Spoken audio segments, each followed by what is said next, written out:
কথা চ্যানেলে সকল শ্রোতাবৃন্দতে জানাই স্বাগত। কথিত শ্রী শ্রী রামকৃষ্ণ কথামৃত উদ্বোধন কার্যালয়।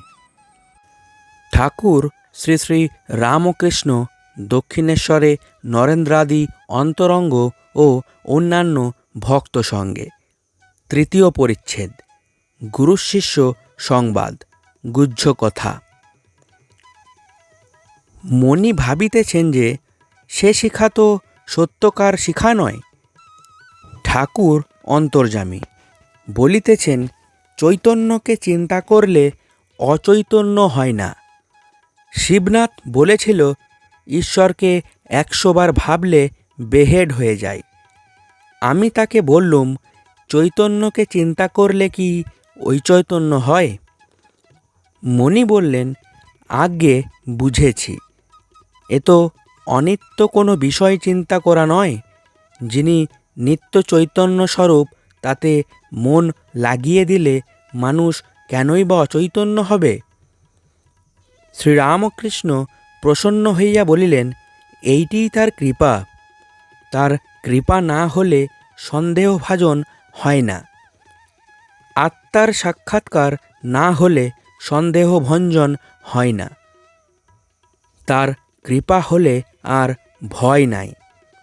বাপের হাত ধরে গেলেও বরং ছেলে পড়তে পারে, কিন্তু ছেলের হাত যদি বাপ ধরে আর ভয় নাই। তিনি কৃপা করে যদি সন্দেহ ভঞ্জন করেন আর দেখা দেন, আর কষ্ট নাই। তবে তাকে পাবার জন্য খুব ব্যাকুল হয়ে ডাকতে ডাকতে, সাধনা করতে করতে তবেই তার কৃপা হয়। ছেলে অনেক দৌড়াদৌড়ি করছে দেখেই মার দয়া হয়। মা যে লুকিয়েছিল, এসেই সে দেখা দেয়। মনি ভাবিতেছেন, তিনি দৌড়াদৌড়ি করান কেন? ঠাকুর অমনি বলিতেছেন, তার ইচ্ছা যে খানিক দৌড়াদৌড়ি হয়, তবেই যে আমোদ হয়। তিনি লীলায় এই সংসার রচনা করেছেন, এরই নাম মহামায়া। তাই সেই শক্তিরূপিণী মার শরণাগত হতে হয়। যে মায়াপাশে বেঁধে রেখেছে, এই পাশ ছেদন করতে পারলে তবেই তার দর্শন লাভ হয়। ঠাকুর আরও বললেন, তার কৃপা পেতে গেলে আদ্যাশক্তিরূপিণী তাকে প্রসন্ন করতে হয়। তিনি যে মহামায়া, জগৎকে মুগ্ধ করে সৃষ্টি স্থিতি প্রলয় করছেন। তিনি অজ্ঞান হয়ে রেখে দিয়েছেন। সেই মহামায়া দ্বার ছেড়ে দিলে তবে অন্দরে যাওয়া যায়।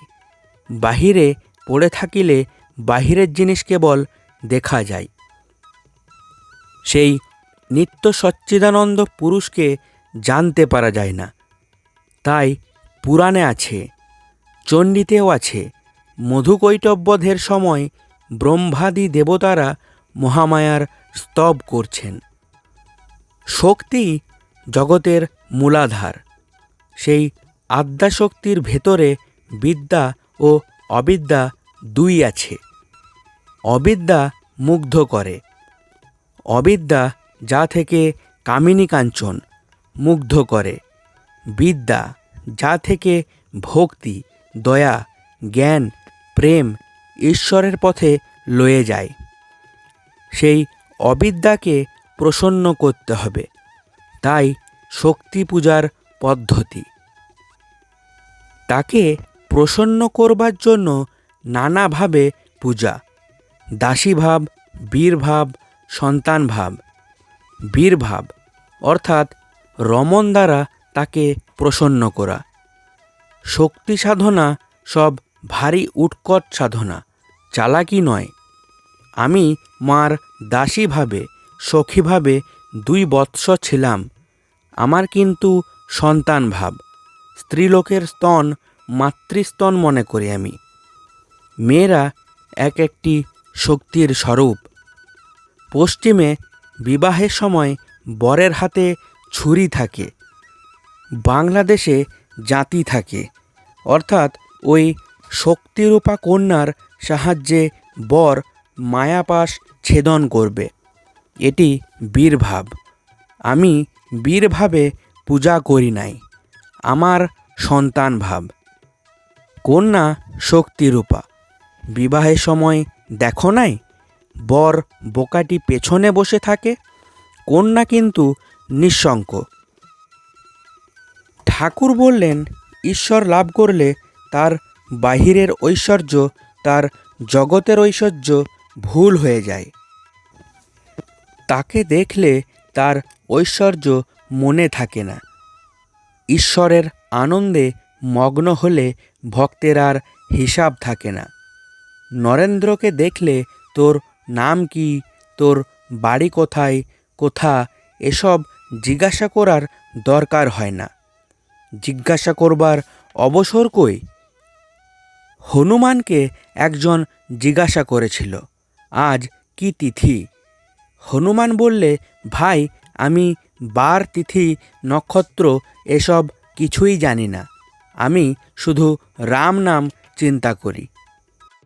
ঈশ্বর কথা চ্যানেলের পাঠ আপনাদের ভালো লাগলে লাইক, শেয়ার ও সাবস্ক্রাইব করবেন। ধন্যবাদ।